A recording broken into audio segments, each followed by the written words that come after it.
Hello, everyone.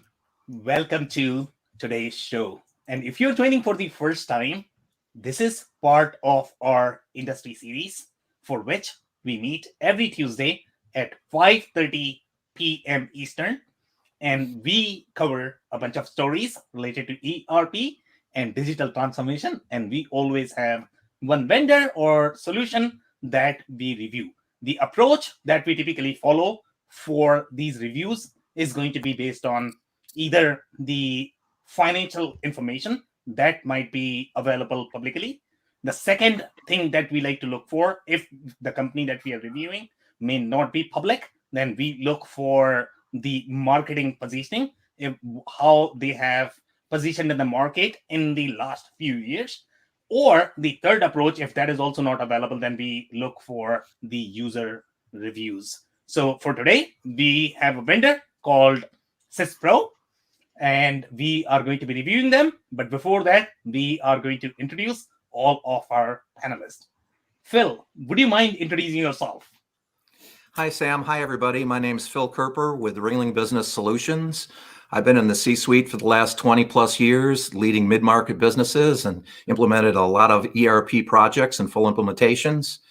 And at Ringling, we help businesses connect their business plan to their digital transformation. It's great to be here today, Sam.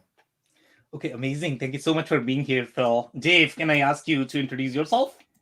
Sure. Thanks, Sam. Hey, everybody. My name is Dave Chrysler, and I own a company called the Chrysler Club, where we work with business owners in the manufacturing, construction, and cannabis spaces to help them create the systems needed to reclaim their life and grow their business. I come to you today with more than 20 years in the manufacturing space, working directly in operations with systems implementation, including ERP. So thanks for having me, Sam. Okay, amazing. Thank you so much for being here, Dave. And Angela, can I ask you to introduce yourself? Hi, Sam. My name is Angela Thurman. I'm the owner of Thurman Co., a project management company in Houston. I have approximately 30 years of project management experience, primarily in aerospace and telecommunications, and most recently spent 10 years at a large American aerospace company in supply chain, and so come to you with some ERP experience of my own. Thank you. Okay, thank you so much for being here, Angela. And I am going to ask Andy to introduce himself. Thanks, Sam. My name is Andy Pratico. I have been working with ERP software for manufacturers for over 4 decades. I've worked with manufacturers all over North America, most of Canada, and about 2/3 of the US states. I actually teach people how to evaluate ERP software, and I have a published book on that topic. And thank you very much for letting me participate today, Sam. Oh, by the way, I at one time I worked for SYSPRO as well, so I'm pretty familiar with the products.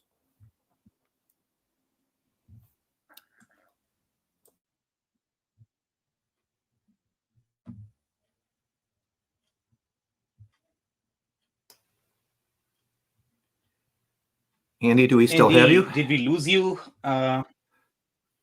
Andy's there. Sam, you still there? I think everybody's still here. Yeah. Yes. Okay, Andy, you cut off, towards the end. I think we could catch your intro. So thank you so much for your intro. And we are going to move to today's story. Okay, so the very first story that we have is coming from our friends at Infor. And guys, if you have not followed Infor's story, I don't know if we were doing these sessions when we actually covered Infor's spin-off of their EAM product. I don't know if you guys remember that or not. I think that was sold to a company called Hexagon, if I recall correctly. And at that time itself, I sort of felt that there was some, something going to happen to Infor. They must be working on the broader strategy to realign their portfolio.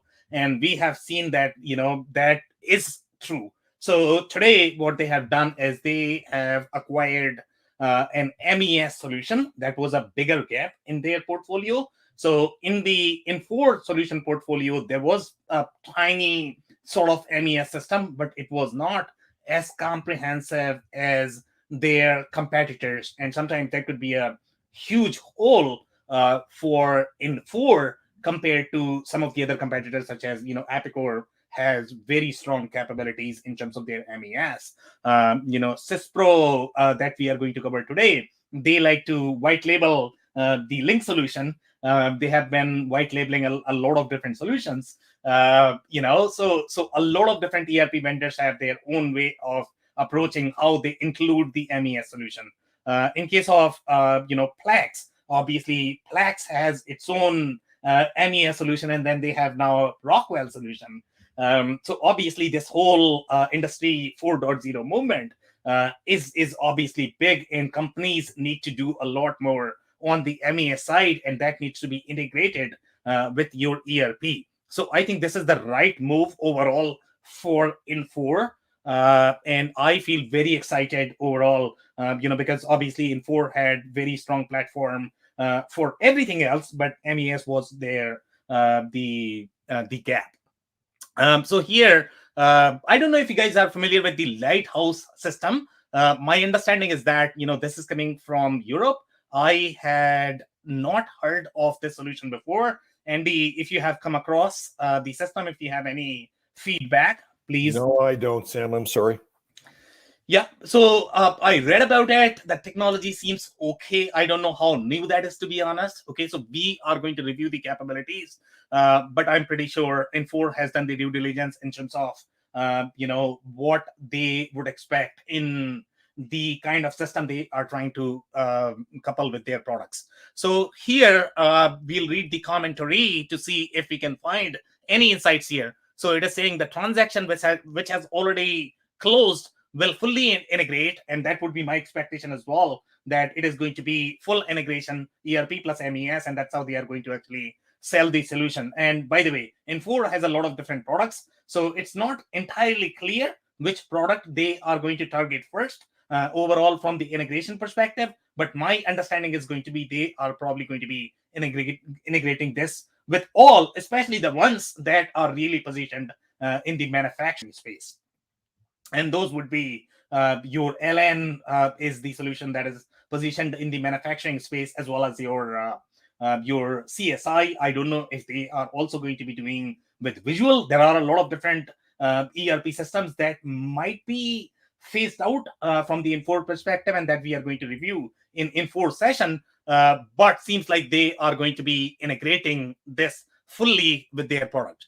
So here they are saying Infor Cloud Suite ERP systems. They have mentioned it as systems, and I don't know if this is coming from the solution review where we have got this verbiage. So I don't know if they remodified any of this text, or this is really coming from Infor. So we are not sure about that. But the way it is positioned here is they are saying ERP systems, which I would interpret as it's going to be all of the products that might be positioned to manufacturing.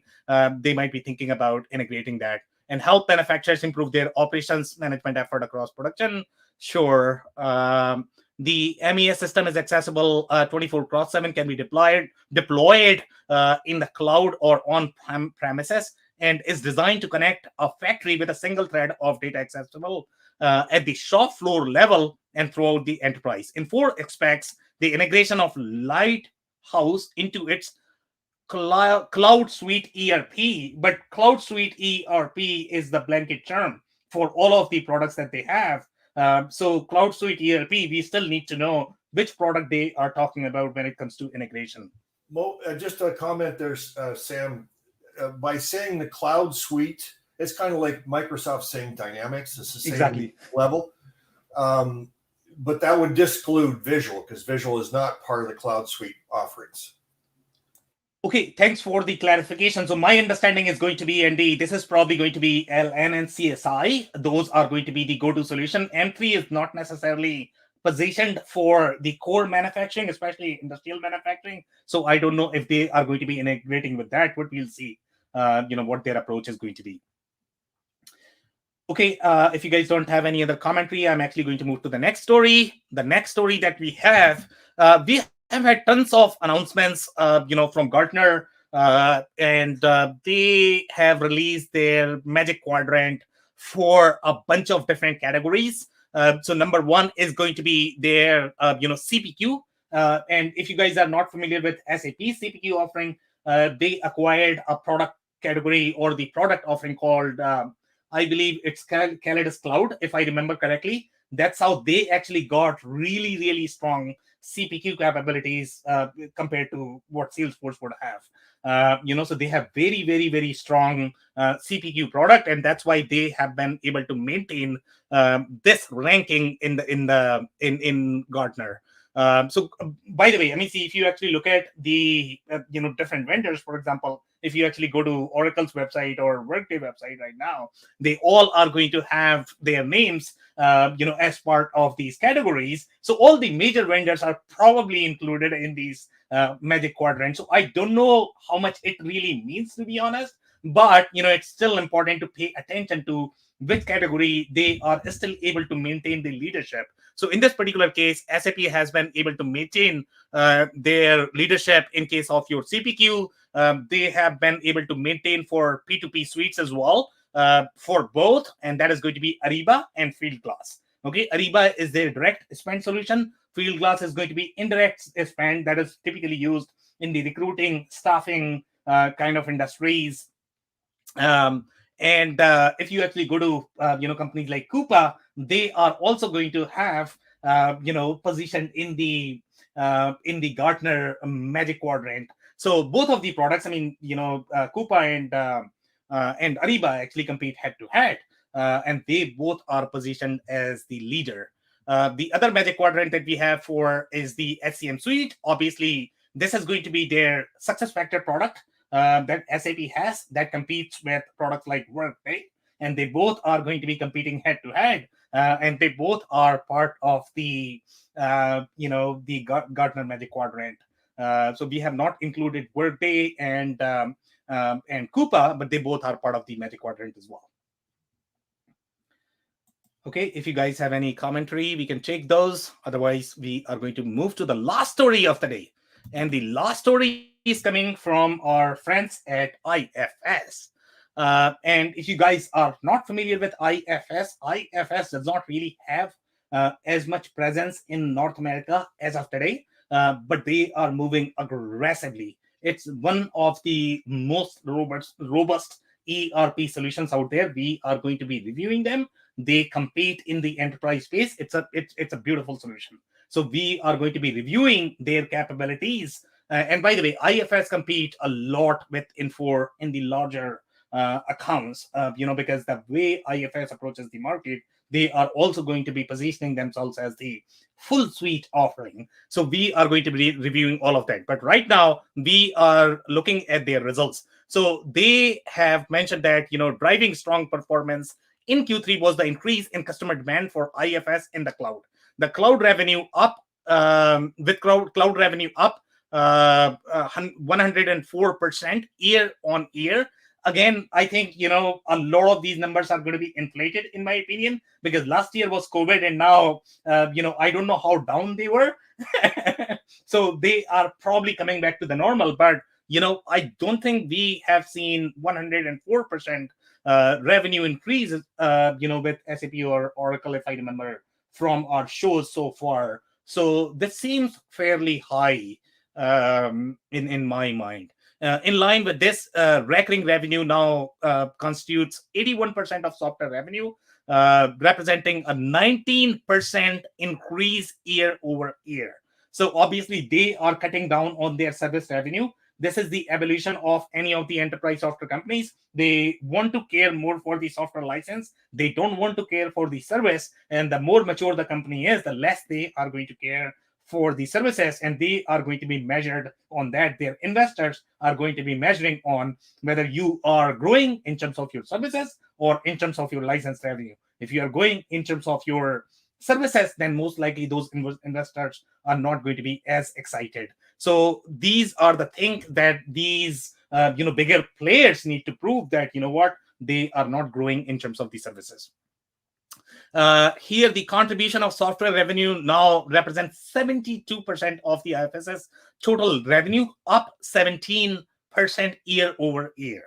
So, that's my take on IFS. Now, if you guys have any comments, we can take those, or we can move to today's vendor, which is going to be SYSPRO.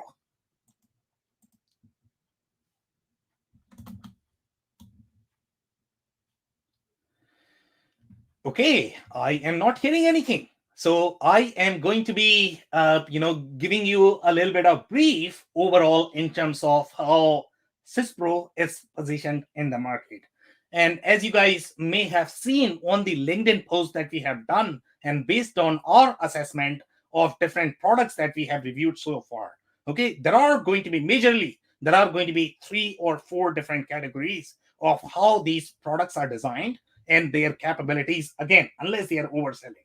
Okay, overall from the market positioning perspective, overall from their capabilities perspective, they are going to fall in one of those buckets. And typically from the product strategy perspective, none of the vendors want to oversell themselves. Okay, they always want to sell in the right verticals, because that's where they are going to get a lot more references. That's where they have the stronger chances of winning. So obviously all of the companies want to compete in their sweet spot. So every solution, every vendor out there is going to have their own sweet spot.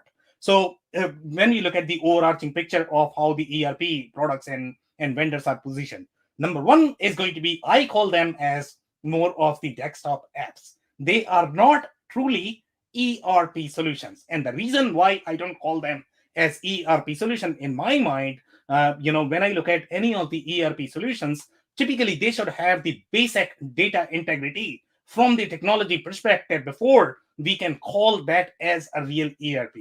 Until a company reaches roughly $10 million, nobody's serious about those companies, to be honest. I mean, even though we want to care for them, but at the same time, they don't really have appetite to be able to spend in the kind of IT that the other companies are going to require. But once you grow or get matured in your growth cycle, then obviously you need to do your sustainability planning that you are going to sustain as a business. You need to do a lot more things once you grow, let's say 10, 20, 30, 50, 100 million, 250 million. And the more advisors and investors that are going to be, partying with you, they all want to make sure that you have, your ducks in the row. So here, in case of SYSPRO, so desktop apps is one category, and that is going to be for solutions like, Global Shop, Pro Shop, that's going to be your Fishbowl, that's going to be your MySys. These are the solutions that really fall into that desktop app category. Then the second category is going to be really the single tenant category.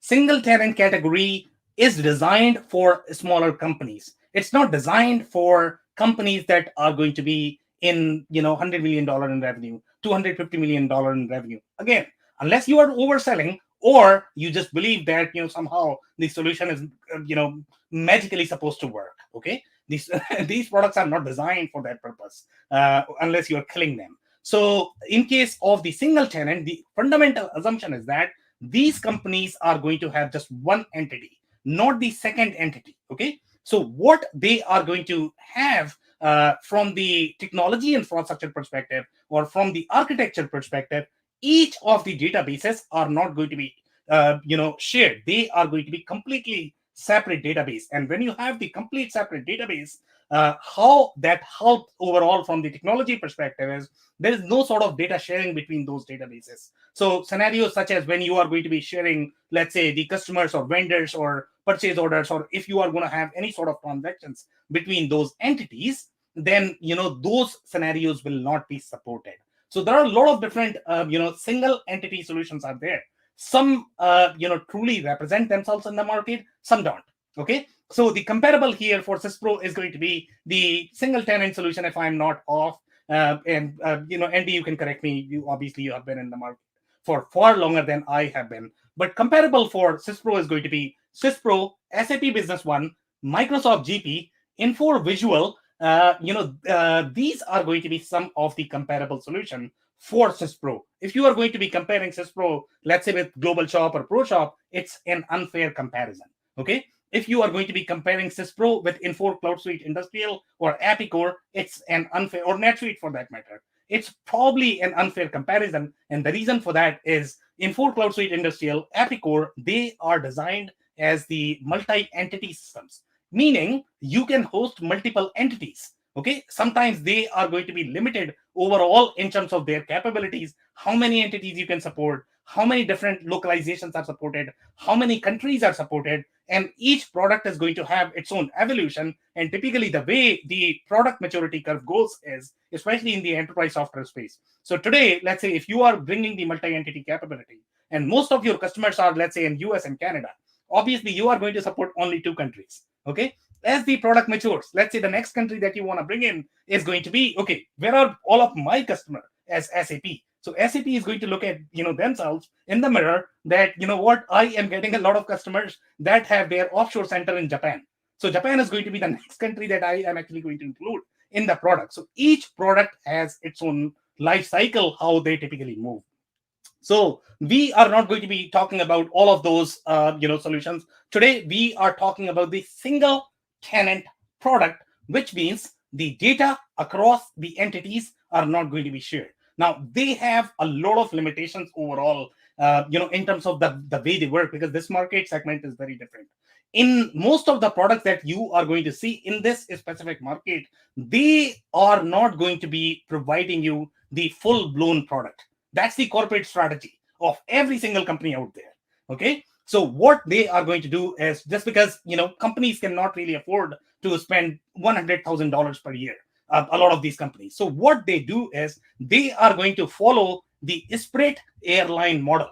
Okay. The business model. I don't know whether you guys are familiar with the Spirit airline. So when you are going to be flying on American, obviously you are going to be paying, I don't know, maybe $500, $700, in your flight ticket. But when you are going to be flying on a Spirit, you are probably going to be paying $50. Okay. And the only reason why you are going to be paying $50 because they have debundled these services. Okay. You are not going to be paying for, if you want food or water for that matter, you have to pay for that on airline. And that's the mindset that these products follow when you are going to be talking about single tenant product. In fact, I mean, if you look at NetSuite or Acumatica, they have similar mindset. Even though NetSuite is going to have slightly more multi-tenant capability, Acumatica is trying to grow their capability in the multi-tenant. But that's the mindset the single tenant products follow overall from the technology capability and from the architecture perspective. Their pricing is going to be fairly bundled. They are not going to have similar pricing structure as your Infor, Epicor, SAP Business by Design, SAP S/4HANA. They have very different pricing because they are serving very different customers. Okay, if you guys have any comments, I can take that. Otherwise, I'm actually going to move to the first screen. Okay, so considering the market positioning of this specific product, the way SYSPRO likes to think, they are going to have similar mindset as your Infor or Epicor. They want to provide the last mile functionality as part of the product, even though from the product perspective, their strategy might be slightly different, from, let's say, some of the richer products such as Infor, Cloud Suite Industrial, or Epicor. So here, they want to provide the last mile functionality for the 4 or 5 different industries. And, SYSPRO does really, really well in these industries because the capabilities are really supported underneath. Again, if you are trying to go slightly off, if you are targeting some of the industries that are going to be hybrid of, let's say, if you talk about, the electrical contractors that are actually selling in construction. So if that is the case, then you have a little bit of flavor of construction as part of your electrical the electrical contractor business. And if that happens, sometimes you sort of need the hybrid solution. So SYSPRO might not be able to provide the construction specific functionality. So some customers might suffer because of that. But overall, if you have slightly more simplified business and if you are playing in these verticals and you are not too far off overall from your size perspective, from your business model perspective, then you should be okay in these verticals. And that is going to be your automotive parts and accessories. That's going to be your electronics, food and beverage. And by the way, this may be one of the smallest solutions that food and beverage customers might be able to get, that might support a lot of functionality that F&B needs that might not be available in any other similar size systems. For example, let's say if you go to Microsoft Business Central, if you go to your SAP Business One, you are not going to have the bells and whistles that this product is going to have from the food manufacturing perspective. So they do really well in case of your metal fabrication. Industrial machinery and equipment is slightly broader, I would say. There are places where they could work, but there are places they might not work. Packaging and plastic and rubber. By the way, guys, if you actually see the trend, this is the similar trend that we have seen in case of QAD. That's what we have seen in case of Plex. That's what we have seen in case of the IQMS, the Dassault, right? If I remember correctly, they were targeting all of these industries, but maybe the plastics wasn't, as strong for SYSPRO, but for IQMS, it was really, really strong because that was actually designed for plastic. So everybody has sort of their sweet spot. As they have very clearly, one of the things that I really like about SYSPRO is they are very clear in their documentation. If you look at their marketing material, they're extremely clear. They are not sort of calling that we can probably do multi-tenant. A lot of ERP vendors do that. But in case of SYSPRO, SYSPRO is extremely clear.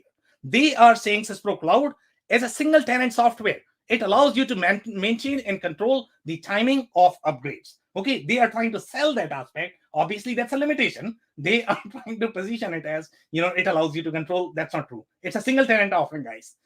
Okay, let's be clear about that. Obviously, it's hosted on Microsoft Azure.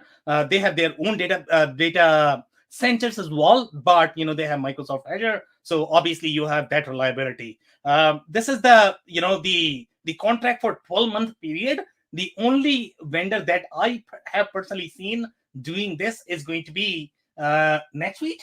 I have not seen any other vendors doing 12-month contract. Typically, they like to do 3 years or 5 years. By the way, I mean, there is pros and cons to both of the approaches. Okay, the companies that are actually trying to get foot in the door, it's going to be in their best interest to actually do the shorter contract, because you don't leave the ERP system within 12 months. Nobody does that. Everybody is installing the ERP system for roughly 3 years, 5 years. But one thing that you don't want to do is you don't want to get the sticker shock after 12 months, of the contract. So you want to lock the price as much as possible, especially if you are committing for the contract. But obviously, you are not going to have flexibility to move out of the solution if you are going to be locked for, let's say, 3 to 5 years. So that is the decision that you have to make for yourself, what is most appropriate. But in most cases, your 3 to 5 year contract is probably going to be most appropriate that I have personally seen.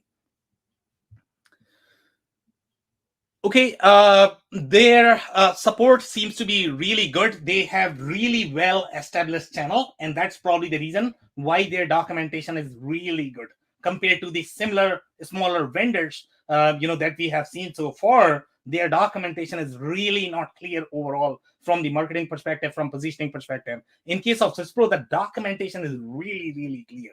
The training is very clear because they have a very well-built channel, even though they have a direct model as well. But their channel is very strong, and that is probably the reason why they have grown so much. If I remember correctly, they have roughly 11,000 or 15,000 installations. Andy, you can correct me if that is not right, but that's my understanding. No, you're about right. Just note that half of those are in South Africa. Yeah. So on that note, we have to keep in mind that this is a very South African company, and typically that's going to be a red flag for the solution as well. So if the solution is going to be specifically designed for a country, then you are going to get a lot of flavors from there, to be honest. Now, I have personally not experienced this solution or implemented this solution ourselves, so we don't know how much flavor you are going to get for South Africa. But let's say if you are looking at a solution from Israel or Mexico, you are going to get very different language. Sometimes that could be a shock for a lot of people because they are going to be speaking very different language. So, Andy, I don't know if you have heard any issues related to this, but typically in my experience, if any solution is going to be really foreign. Even for SAP, it's very European. Well, the development's all done in South Africa. However, they have such a strong following in North America. It is very North Americanized. Okay. Yeah, and two comments. First of all, I do believe Wikipedia said 15,000, but I don't know how aged that is as far as customers. If you read the news that's on SYSPRO's website, go to the news section. In the last 6-9 months, they have added a lot of new executives, senior executives in California to their U.S. operations. So they're certainly investing in the U.S. operations from a people standpoint. Yeah, so great catch, by the way, Phil, there, because, when you have the executive churn, and they have replaced, I think, their sales executive in last 1 or 2 years. Their American CEO is really new. So there is a lot of churn in the executive team. I don't know why that is, to be honest, but that is typically a red flag overall from the company perspective. That company is probably not doing well, and that's why they have to replace so many different executives, in last 2-3 years. Like one comment on this, on your last paragraph under SYSPRO Cloud, it comments about for application support, a customer can elect to sign a support contract with a SYSPRO channel partner. And that is absolutely true. They rely on the channel partners to provide that quote unquote hotline support. But the quality of that support is going to be dependent upon the specific partner, right? Some are great, some are sometimes not quite as great. Yeah, but you always have an option to go direct with SYSPRO. That's my understanding, Andy, based on the documentation that I have For read. hotline support? Yeah, you can do that. I mean, that's what I mean. We are going to see in the reviews as well. Okay, that would be one of the reviews, they particularly said that they were unhappy or they just weren't satisfied with the SI and they switched over to direct support from SYSPRO. Okay, that would be a new thing then. Well, good for them. Okay, so I am actually going to move to the next screen here if you guys don't have any other comments. So this is where the single tenant, this is how to spot the single tenant feature, to be honest. Okay, so one of the things that you are going to pay attention when you are looking at your demo is here, you have to, input your username, you have to input your password, but the third line says company. Okay, when it says company, so there are going to be 2 or 3 different solutions. In some cases, they say tenant. When they say tenant, a tenant can have multiple companies. In their case, in case of SYSPRO, they have worded it as company. A company is different than your tenant. A tenant can have multiple companies, but a company would mean that they just have one company. We are going to further validate this by looking at some of their menus. And here, typically, if you are going to look at, NetSuite, Acumatica, and if you are, trying to find if that is going to be really the multi, company, the product is going to have multi-company support or not. Here, at the top, you are going to have an option to switch between different companies or branches. Some companies, some systems also support the branches if they are slightly more retail-centric, distribution-centric, because they might not have their balance sheet. They could have just P&L. They have different ways of doing, how they like to define their chart of account, how they like to define their company. But in this particular case, they are clearly segmenting these 2 companies, and that's how you identify whether the solution is going to be single tenant or multi-tenant. So if you look at solutions like SAP Business One, Microsoft GP, all of them are going to have a company drop down at the login, and you are not going to have an option to your right when you log into your homepage to be able to switch among your companies or branches. That's the easiest way to find out, and they are very upfront and clear that I am not the multi-company solution. I'm really the single tenant solution. If you look at their quality of code, to be honest, I am impressed. The smaller solution it is, to be honest. I mean, SYSPRO is really, really, really small overall from the solution perspective. But if you look at their development, the development is almost like SAP. If you compare this with SAP Business One, you will probably have slightly similar feel in terms of the technology development stack and overall look and feel, the way product is architected, the way the product is designed. So it's very impressive overall, the way their menus are, the way their screens are. Now, they are also also extremely clear overall in terms of their capabilities. I know that, some people might say that, what, they are only going to support bill of materials up to 15. So that is the system limit that they have, that if it is going to be more than 15, then I cannot support you. But that should give you a rough figure in terms of how to evaluate the system when you are going to feel that you have outgrown the system. Now, Phil, we were talking in the pre-show that you are probably never going to have more than 15 levels in case of your BOM, unless you are doing some sort of spaceship, or doing aerospace, or electric vehicle, right? Even in their case, they might not have 15 levels. But how you should be thinking about this: if the 15 is going to be the limit of the system, you don't want to go to 15. Okay, that's the technical limitation. So you want to be, let's say, at the 30%, 50%, 70% CPU level. So let's say you have very lean manufacturing. This system is going to be a great fit. If you have very complex manufacturing, if your BOMs are complex, then this system may not be the right fit, because the system is going to be far slower when you are going to have those complex BOMs. So that's how you should be interpreting this. And by the way, SYSPRO is really designed for slightly more lighter manufacturing. It's not designed for complex manufacturing, and that's how they have identified their verticals. If you look at the verticals, they are very clearly saying that, what, I am gonna go in the food and beverage, I'm gonna go in plastics, where you have slightly more lighter manufacturing. They have not identified aerospace as their go-to industry, even though some partners or the or the sales reps may have sold to aerospace, but that's not the target vertical. Sorry, go ahead, Phil. I was just going to say, and just supporting some of your earlier comments, Sam, it's really helpful when they give you a number. This is, I believe, the first ERP system we've reviewed that gave a number of how many levels they can go on BOMs. And some of them that we reviewed implied they could do multi-levels, but when you really looked at it, you weren't sure whether they really could. So it's kudos to these guys for putting that, and that 15 is a big number. It's what they're basically saying is we can handle very complex bills. Andy? Yeah, that's all true. And SYSPRO can, just like a lot of systems can. SYSPRO's strength has always been in its accounting and distribution level of software. That's where it came from. That's its roots. It certainly has evolved a fairly strong manufacturing following throughout its growth. However, to your comment, Phil, anyone that's willing to say they're good for 15 levels, I think that's kind of a backwards compliment, because I don't know anybody that with 15 levels of a bill of material. It's a big number, no doubt. I think it's more saying that we can handle complex, and whether they can or not isn't debated by that statement. Well, and tell me a little bit more about the finance background, because in some of the reading I did, Andy, they were actually having a third-party finance package early in their journey, is what I read, or did I get that wrong?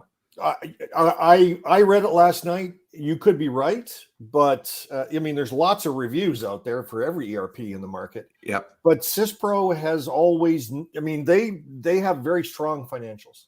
Okay.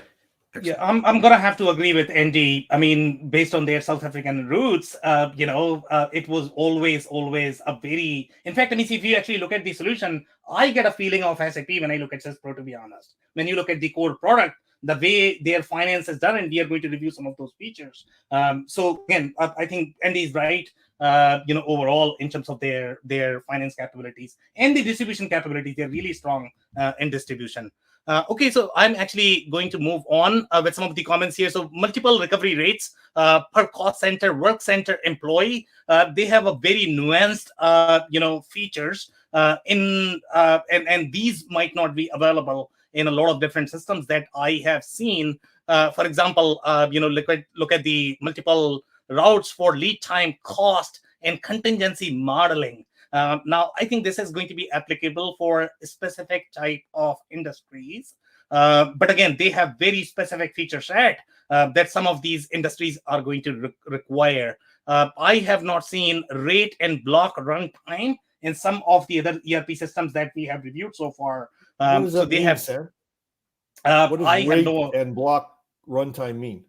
I don't know, maybe Dave or Phil or Angela may have some insight into that. I have not seen that before. That felt very unique. So that could be related to any specific industry, I guess.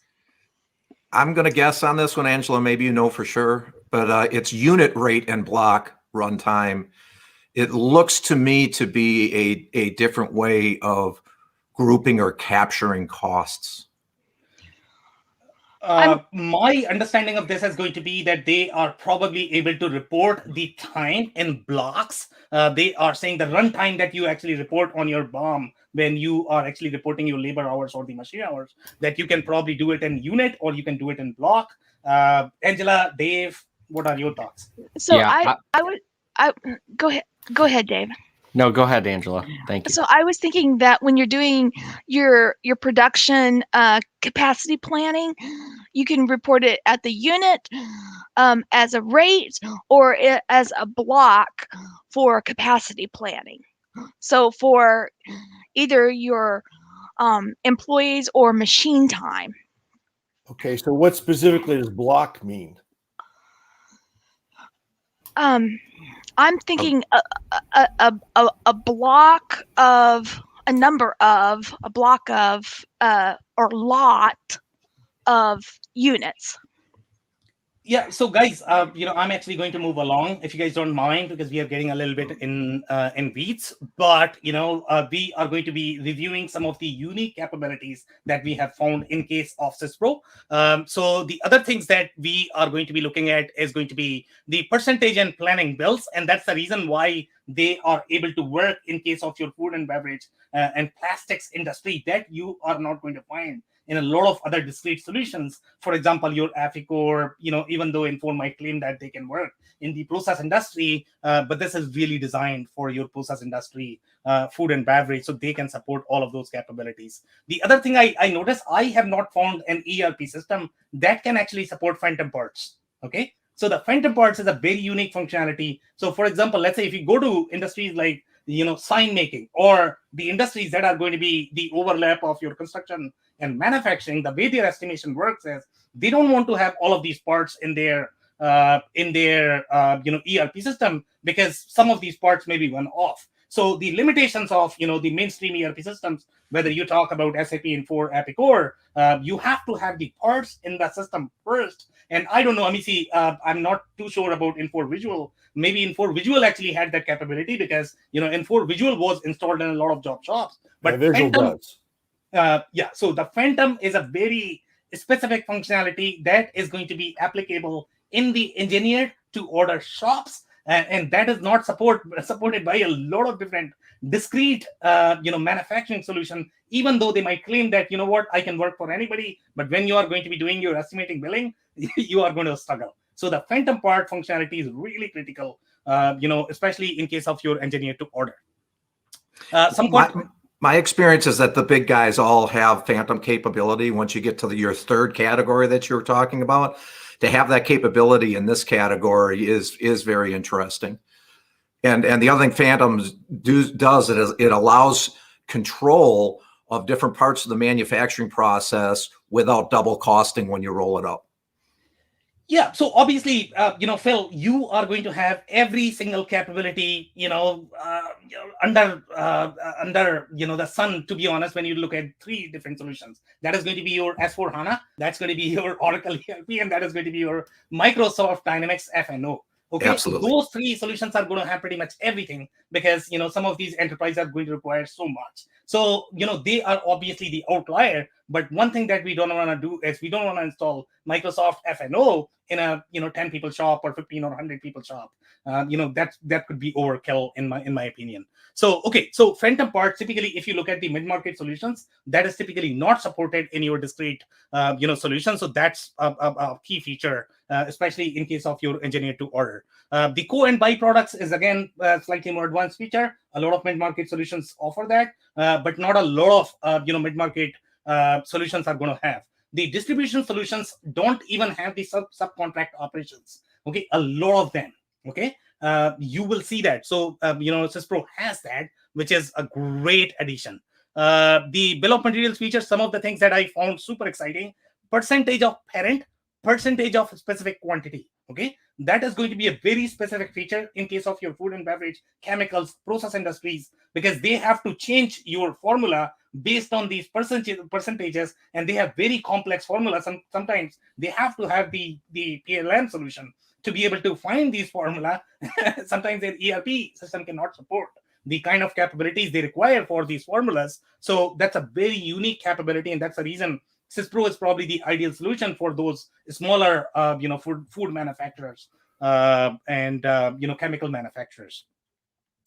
What else? I don't have anything else. They have the quotes and estimates, guys. So they have their CPQ. I don't know if they utilize add-on. Andy may be able to comment on that, but they do have the configure to quote functionality supported as part of the product. Yeah, they use a third-party configurator, but the interesting thing is that you can't. It's interesting that you have to use separate lines if you're quoting the same finished product with multiple quantities. Okay, very interesting comment there. So, all right, so guys, one of the case study that I could find in case of your metal fabrication industry. Okay, so they have a very specific data sheet or the case study, and this was the only industry that I could find. So maybe their sweet spot is really metal fabrication. We have not seen metal fabrication in the other ERP solutions so far. Maybe they do really, really well in case of metal fabrication, and they have a lot of functionality that is going to be really important for the metal fabrication industry. And in that industry, if you have been in any of the steel industry, you know how much the material price fluctuation means to them, and how much you need to plan around that. And these guys actually support that as part of the product, which is a big deal. They have what if costing during quotation and estimating processes. So obviously, any of the metal fabrication companies that are going to be slightly more, I would say, engineer to order centric, they are going to do really well. With SYSPRO, they'll really appreciate the kind of functionality this has.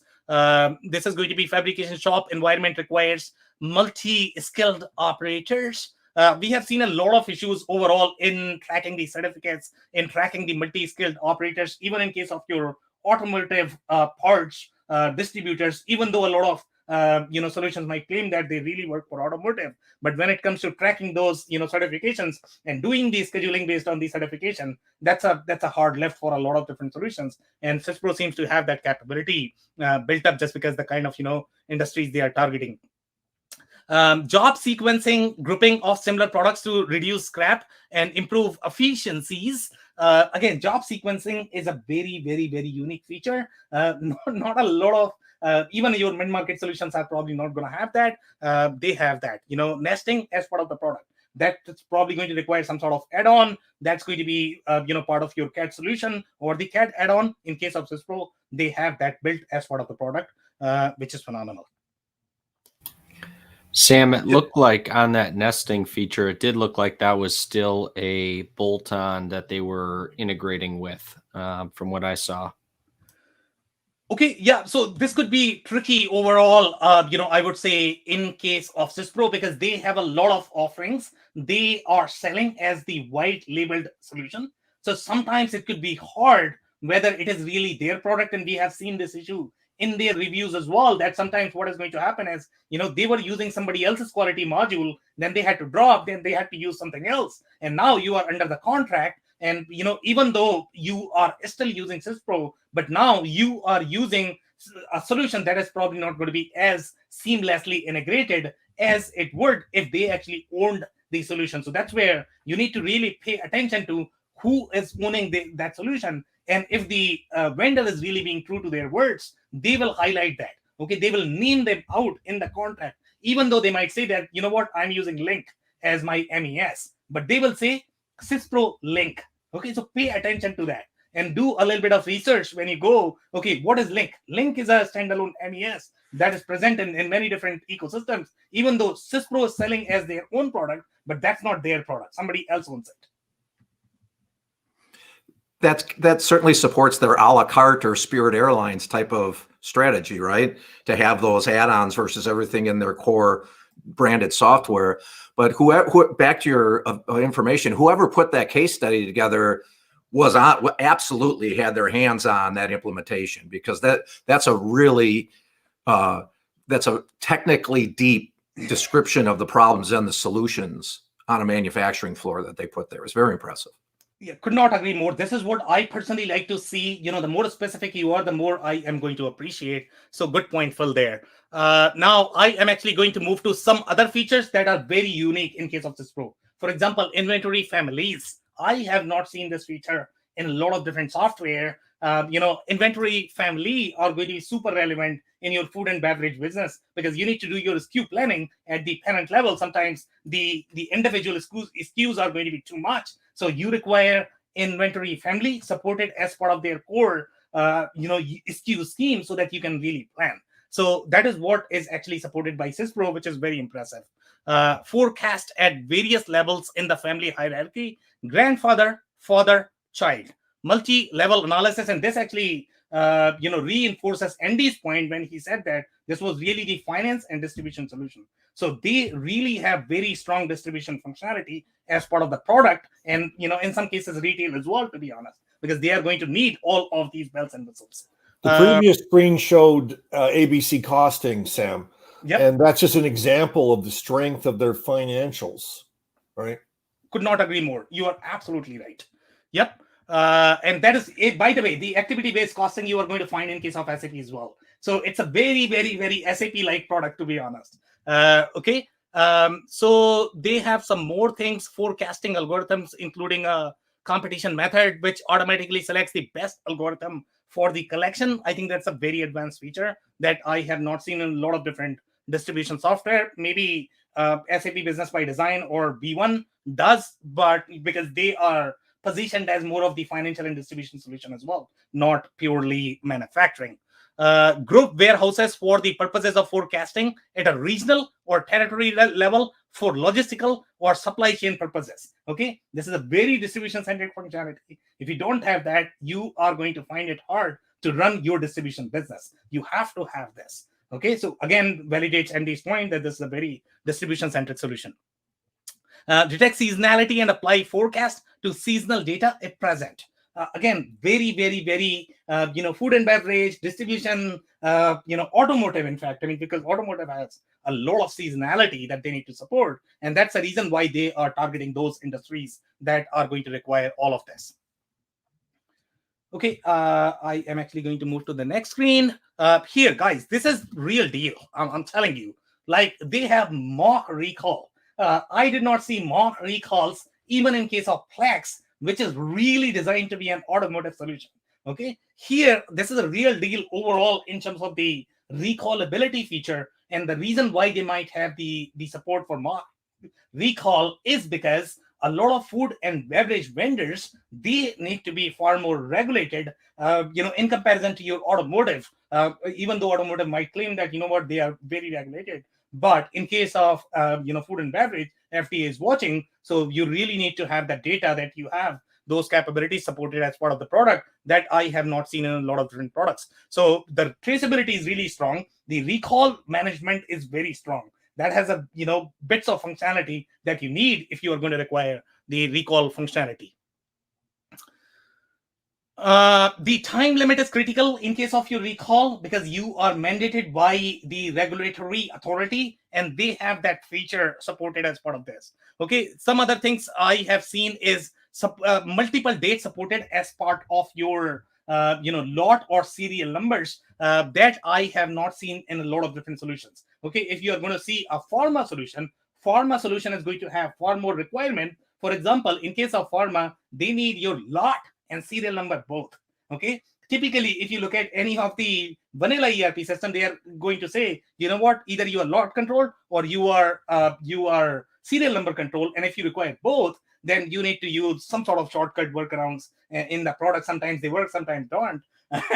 So this is a very key functionality for agriculture. That the products that are going to have shelf life, food and beverage, automotive also have a lot of shelf life requirements, for their products. So Sam, I thought that this was very robust, and I could think of lots and lots of examples where this could be implemented. Um, I agree with you that this is very impressive. Yeah, I agree. If you guys don't have any other comments, I'm actually going to move to the next screen. So guys, I believe their quality module that they have is really the add-on. They are selling somebody else's solution as far as the documentation goes. It's going to be a white labeled solution, and we are going to see this as part of their review, that they don't really have the quality built as part of the product. And even in case of the white label solution, some of that is going to be part of your license. But in that also, you are going to have a bunch of add-ons that you are going to require.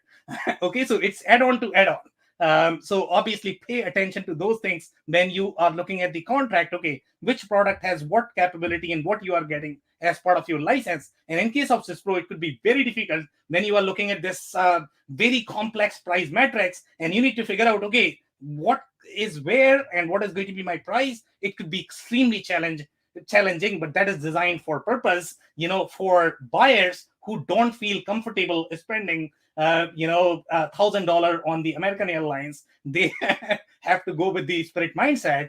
Again, guys, there's nothing free, but it's just a different business model. So pay attention to these things when you are buying. And Sam, just to echo that, both when you're buying as well as during discovery, ask follow-up questions. When you say, can it do something? And they say yes. Then say, okay, is that out of the box? Is that an add-on? Ask additional questions so you're clear on what exactly they're proposing, both before you sign the contract as well as coming out the other side of discovery. Not only that, Phil, but if you're interested in some of these products, ask the VAR, the reseller you're dealing with, do they have experience with those products? Or else you're going to be getting finger pointing all over the place. The best thing you guys can do, and I have seen a lot of implementation failing when you ask that question, whether it is add-on or third party. Sometimes you have a little bit room that salespeople can sort of utilize. So the best thing to do is get in writing who is the owner of each pieces of the code. Okay, so get that in writing, whether you own it or a third party owns it. If they are going to be white labeling, get that in writing. Read the contract. Contract is where the truth lies. Sometimes companies don't even know how to write their contracts. They would claim the solution as their own when they are not supposed to be doing that. But then that is going to be a contract breach. So you have a lot of leverage. But as long as you are paying to either attention to your contract and paying attention to the ownership of the code base. Ownership is the keyword. Add-on third party is great. Ownership, who owns the code, is the right way of looking at things. Okay, so we are looking at some of the other nesting capabilities. I believe this is the add-on. I guess you guys also mentioned that nesting capability is coming as part of their add-on that they might be selling as part of the white labeling solution. But seems like they have the nesting capabilities as part of the product. So even if it is going to be white labeled add-on, if it is going to be seamlessly integrated with their core product, obviously they have a leg up compared to other products that don't provide nesting functionality as part of their product. And this is a good example where an add-on is not a bad thing. This could be a third party that is expert at nesting. And so you'd rather have the real expert nesting software connected to your machinery versus maybe the ERP company trying to get into nesting. So it's not necessarily a negative as long as you're clear on what you're buying. Exactly. So here's the comparison. I mean, we saw in case of Apicor just actually, integrated with the third-party solution, and they were trying to claim that they integrated that because of the nesting capabilities, right? So if you are going to have that add-on versus SYSPRO is going to be superior just on this feature. Okay, focus on just on this feature. If you look at both the solutions, then SYSPRO is probably going to be better. But Apicor may be far superior in several other capabilities. So depending upon what your real risk is and what your business model is, what your critical success factors are, you really need to go at the line level to be able to evaluate. Yeah, Sam. And what I was referring to was this last line that you've got highlighted on this slide in terms of it integrating. I'll let you cover it, but that's really what I was referring to with my earlier comment. Import, export. Yeah. Yeah, so it does not say it is add-on, to be honest. I mean, it says that you have some way of sort of getting the data inside the system. That's how I would read it. Because obviously when you are dealing with hardware, it's a very hard lift. You are not going to have everything as part of your package. So they are at least providing some sort of either APIs or the interfaces so that you can manage your process, which is going to be superior than some of the other products where you are relying on completely third-party product that is going to be owned by somebody else. And if they are going to lose that relationship, then you are obviously going to be in trouble. Okay, so I'm actually going to move to the next screen. So here, this is also very detailed screen. Here they have additional traceability for lots can be added for easy identification. Scope of product recall by specifying affected customer sales orders and jobs. Again, that's very deep, guys. I have not seen this kind of functionality in a lot of different ERP systems that we have reviewed. And this is what you actually need when you are running a food business. Trust me, like you will not be able to survive if you don't have these features. So kudos to them that they are being very expressive in They their have a very good documentation. reputation for the food and beverage, especially for the smaller type companies, but very good reputation. I agree. Here, the reporting is also like they have the quarantine report, recall report, customer recall report, mock recall report. I have not seen this kind of functionality with the other solutions that we have reviewed so far. Okay, so now we are going to look at a little bit of technology, and technology is always the most important part of an ERP system.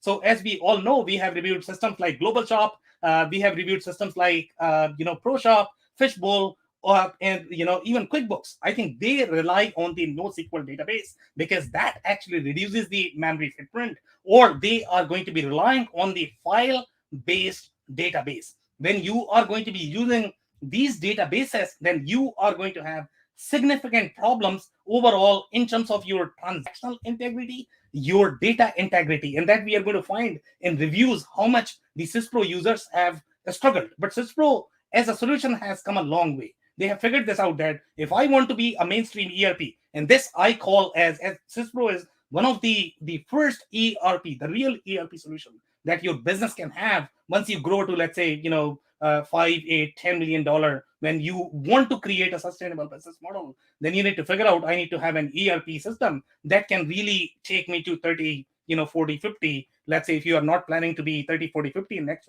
10 years, then you can probably live on SYSPRO. So here what they have done, they have really migrated to SQL Server. And this is a similar strategy that SAP had followed to move their customers to HANA. Okay, HANA is a very different database. It's far superior appliance, guys. Okay, don't compare SQL Server with HANA. Okay, and that's why you pay far more to SAP, because that's designed for slightly more heavy hitting businesses. Okay, here the only thing they have done is they have moved to the SQL Server. SQL Server is amazing. There's no question about that. Most of the ERP system out there, they are probably going to be utilizing either SQL Server, or Oracle in case of Oracle. But again, that's not HANA, guys. Okay.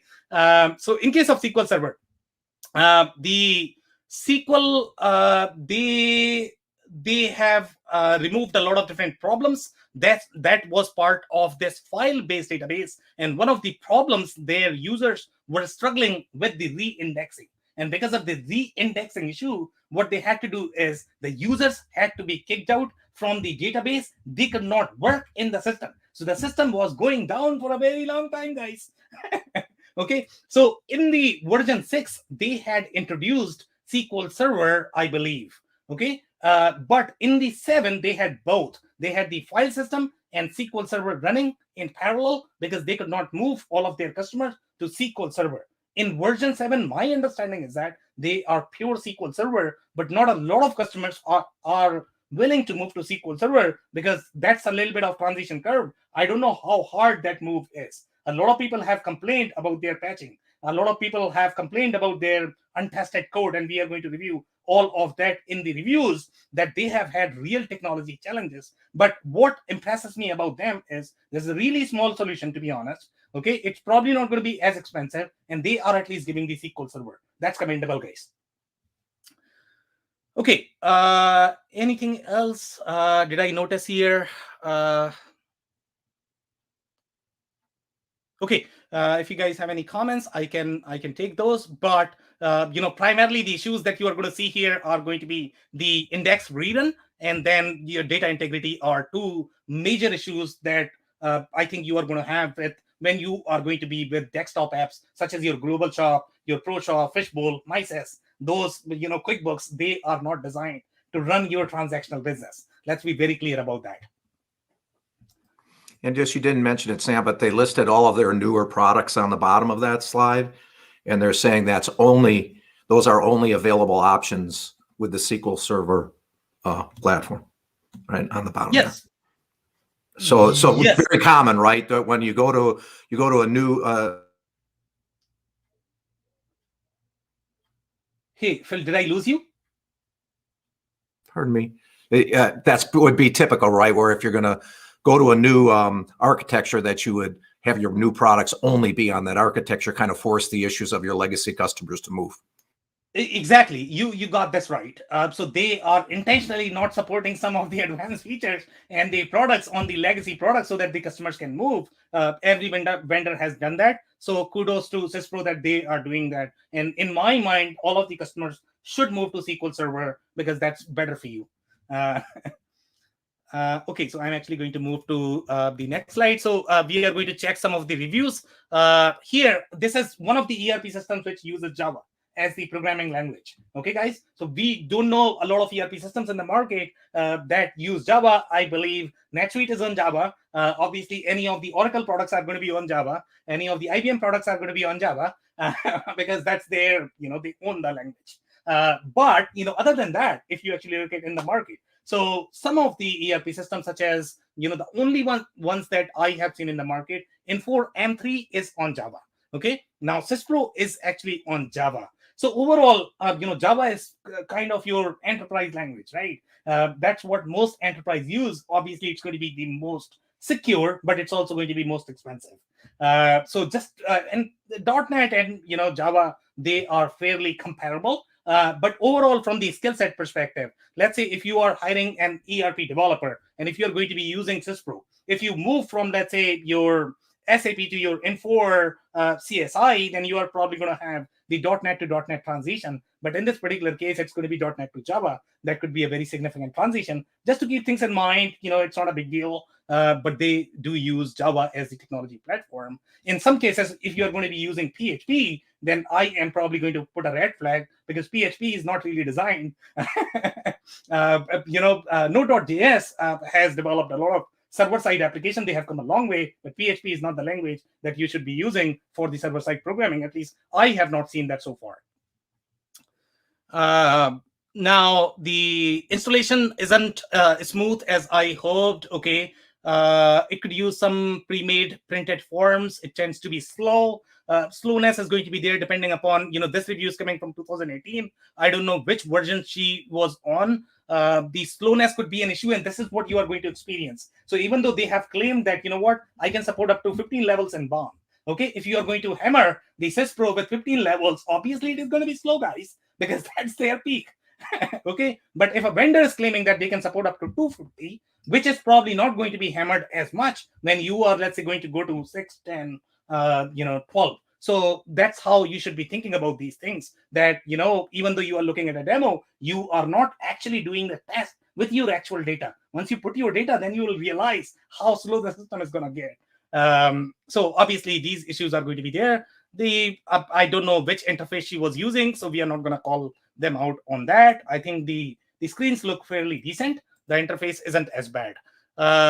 Here, this is coming from the plastics industry. Their projects and contract module is not as good as either ERP systems. I have used tracking by project for sales and purchases is cumbersome as it uses jobs as the connecting point for the projects and not the project ID itself. So here's my take on this one. So when you look at the plastics industry, even the plastics industry could be very broad overall from the how plastics industry works. So if you're going to be slightly more injection molded, parts, very small distribution center business, then SYSPRO could be amazing. But when you are going to move to slightly more engineered to order plastic molding, then maybe it's not the right fit. So again, you need to understand how the product technology is developed and for what it is developed. In their case, it's a very light manufacturing, distribution centric, companies that should be utilizing, unless somebody is overselling or somebody is mispositioning their product. They do not have a way to have a system to allow non-stock part codes to be kept in a table that you can use in purchasing, that go to a particular GL code, which you can use over and over again. It only has the stocking items, and all items in a warehouse go to that warehouse GL code. So my understanding from this statement is going to be the user did not know what she was doing, to be honest. When you are going to have the parts, the parts, especially when you are talking about non-stocked parts, and these are those phantom parts, okay? So phantom parts are going to have these specific limitations. You are not supposed to be writing in your accounting, because that's phantom. That's throwaway part. Okay, so I think what she has realized is, I was trying to do some accounting, but the phantom is not doing the accounting. So I think user is the problem, not the software. It's not used for the right purpose. Similar to above, the GL coding is not on the product, but on the warehouse. Again, I think the user is the problem here. It is great for a job shop environment. It can work well with a process manufacturer. Again, job shop, when you say job shop, could mean a lot of different things. So if you are a lighter job shop, then it could work. If you are an aerospace job shop, probably not. What I find really interesting about this review is that, she's mentioned a few things that, of course, whether they're her fault or not, that she's not happy with. But at the top, it's a 10 out of 10. I noticed that too, Andy, and was going to bring it up. I don't pay attention to those things, guys. I don't even see it because we know how reviews work. So I am only going to pay attention to the language, and I am going to be validating whether the user was, credible enough to be able to put a credible review. I don't even look at the ratings, to be honest. Okay, but look at the language. So here, okay, so I have made your job easier. I have hidden the review, the rating. So the only thing you have is the language, right? So here, through several resellers for your support functions, however, we now move to SYSPRO Corporate. And this is where that comment is coming from, Andy, that, they have the corporate, technical support. And this, my understanding is this is a fairly recent review, somewhere in 2018 as well. So they do provide the corporate support. The SYSPRO interface is highly customizable and nicely laid out. I will give you points for that. I have not seen an interface as customizable as SYSPRO in its category. Okay. Again, it has a very SAP feeling in terms of the way your Sarbanes-Oxley is going to work, the kind of requirement you are going to have for Sarbanes-Oxley. You do require those, configurable feature in terms of your screens, in terms of your, your financial reporting. So here, I think SYSPRO does support, and that speaks for that they were truly a distribution and finance centric solution to begin with. The SYSPRO forms and reporting templates are easy to customize, modify. Here, the security groups and roles are difficult to navigate and vague when trying to determine what user. This we have seen in a lot of products, okay? So this is always a challenge when the product is designed more from the technical perspective. The only product that I have seen designed from the business perspective is going to be SAP. Okay, from the user security perspective, it's really smooth, guys. Okay, because they actually plan their product before they do anything, before they do the development. That costs a lot of money. Not everybody has that kind of money. That's why SAP costs a lot of money as well. Okay, so obviously you are going to have those issues, but companies have figured out how to get around that. Purchasing versus purchasing manager, sure. I mean, you are going to have some issues, but you should be able to figure that out. Performing upgrades has been consistent across the reviews, that upgrades for some reason are really, really difficult, even though SYSPRO is trying to sell that upgrades are going to be easy because you are single tenant. But in their case, there is something going on that I am not able to figure out. Okay, their patches, their upgrades have been really nerve-wracking. That's what users have reported. So that's something, either their code merge is not as smooth, or they are asking their customers to do a lot more heavy lifting, or they are not really cloudy from the technology or infrastructure perspective. That's why customers have to do so much heavy lifting in the code merge. Updates, your company that needs to maintain. So this user is saying that if you are, and this is what they are saying. This is the AS9100 shop. Okay, yeah. So they are saying if you require that, then you have to use SYSPRO. And I agree with that assessment. You don't want to go with solutions like Global Shop, Pro Shop, because they are not designed for that purpose. Even though they might claim that I do really well in that space, this user is really, smart that, when you go for AS, you have to spend some money and you have to go for decent size solution. And SYSPRO is definitely your beginner ERP solution. But then again, Global Shop or one of those products could very easily interface to Unipoint as well and have that same capability, right?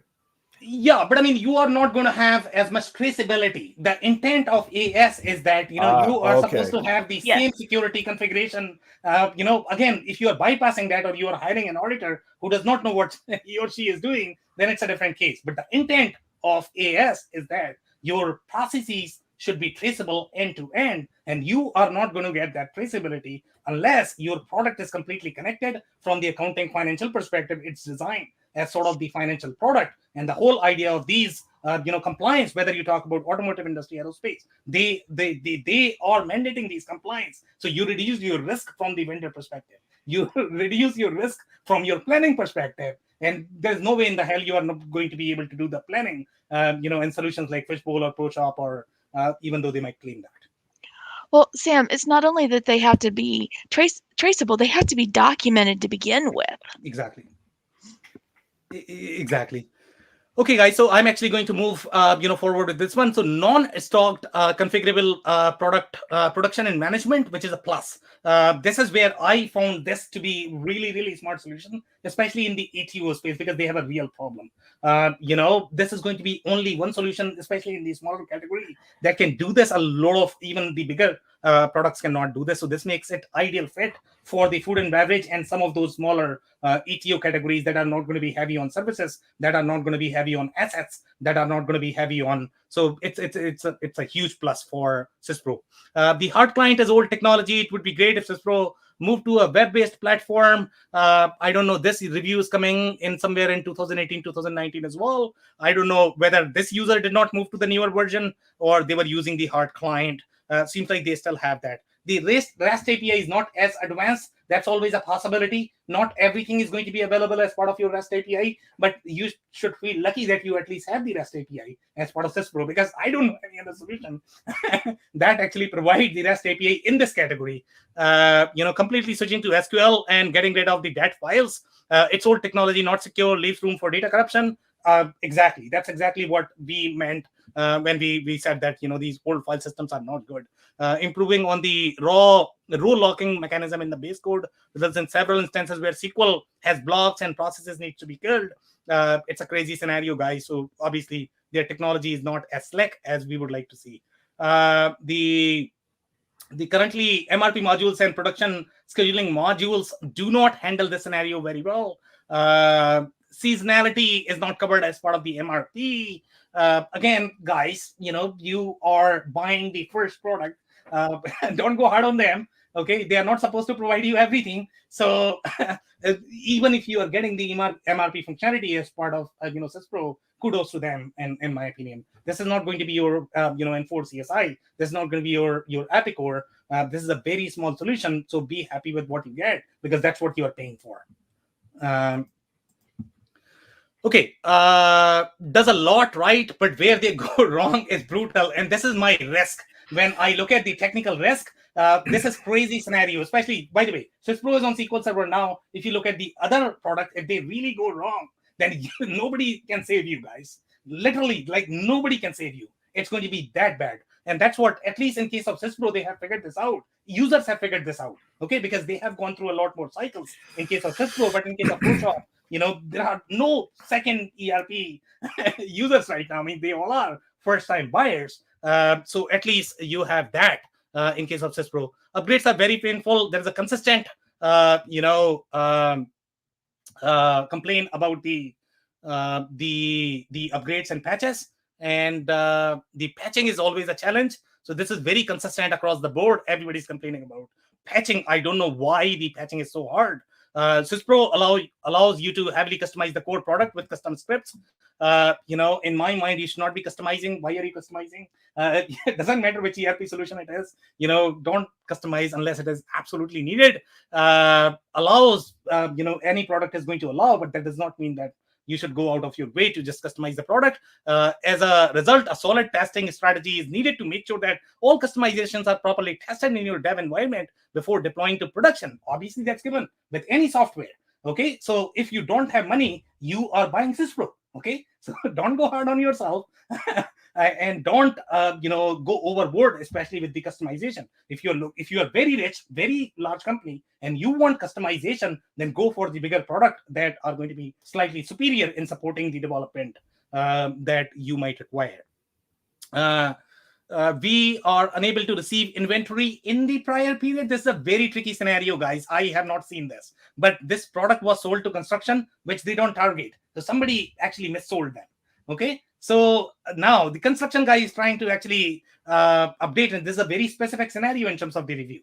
Okay, so what they are trying to do is they are trying to receive the inventory in the closed period. So Phil, I don't know if you have seen this before, but typically this would not be the usual scenario. You don't close the books unless all the transactions are closed. Well, it's a process issue. It's not a software issue. If you close a period, you're closing it so that you're not going back and doing transactions. Some companies don't close the period formally in the ERP just so they can go back and tweak it.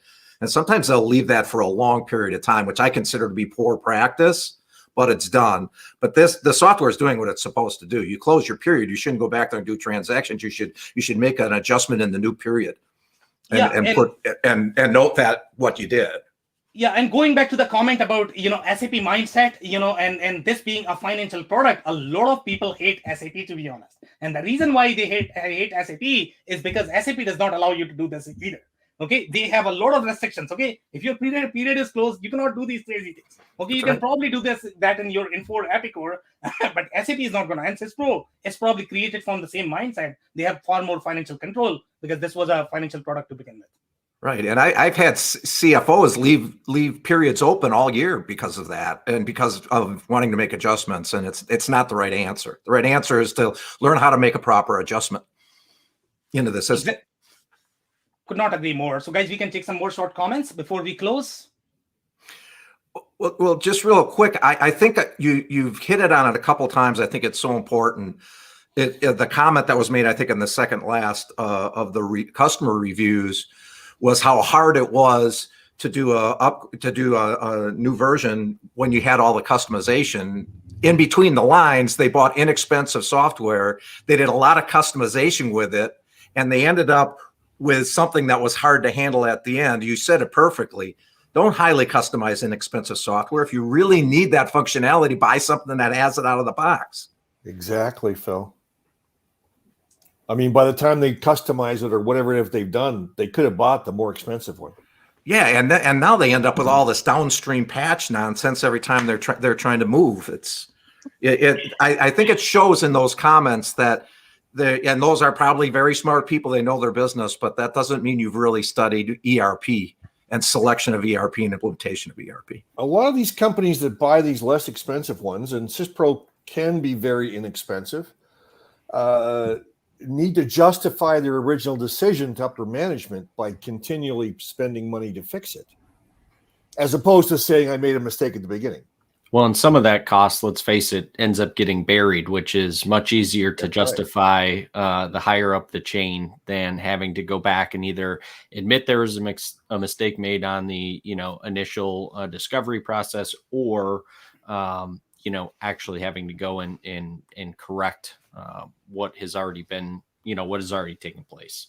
For a company that's a strong distribution model, with light manufacturing at some level, not 15 levels of a BOM, but maybe one or two, maybe one level BOM, SYSPRO is a great product. It's when you get into the complexities of a manufacturer where you might be forced to customize, and then you're in real trouble. All this talk of customization, I'm envisioning an ERP Frankenstein. Well, the word custom is a 4-letter word. It absolutely is, and that's why they came up with configure, so you could have a B slot. Personalize. You say, personalize and configure, so that you didn't say the C word, but right. You're able to do more than just out of the box functionality. That's right. That's right. Dave, any comments? Yeah, I'll kind of, one thing that stood out to me in comparison to the other products that we have talked about on this panel so far, I will say, they've done a good job of highlighting some more details as compared to some of the other product offerings that we've reviewed. And we touched on it kind of throughout this discussion, but I do appreciate some of the additional detail that they've made available to us versus, some of the other products that we've looked at. So I wanted to point that out. I thought it was worth mentioning. Hey, if you're dealing with SYSPRO, or if you purchase SYSPRO and you've got a good partner or VAR that knows what they're doing and understands your business inside and out, or as Sam suggested, dealing directly with SYSPRO in California, it can be a really good tool. And Sam, I wanted to just mention this briefly. When I was investigating the ERP website, their website, SYSPRO website, I really appreciated that if I had any questions, I could immediately access a live person via chat. And I found that very helpful. Sure. Yeah, definitely. Anything else, guys? All right, guys. So we are going to close. So thank you so much for joining today. And if you joined for the first time, this was part of our industry series for which we meet every Tuesday at 5:30 p.m. Eastern. And we always review one vendor or the solution. And we are going to have a bunch of stories that we cover as part of the weekly show. So make sure you are not going to miss next week's show. We are going to be here. On that note, thank you everyone for your time and insights.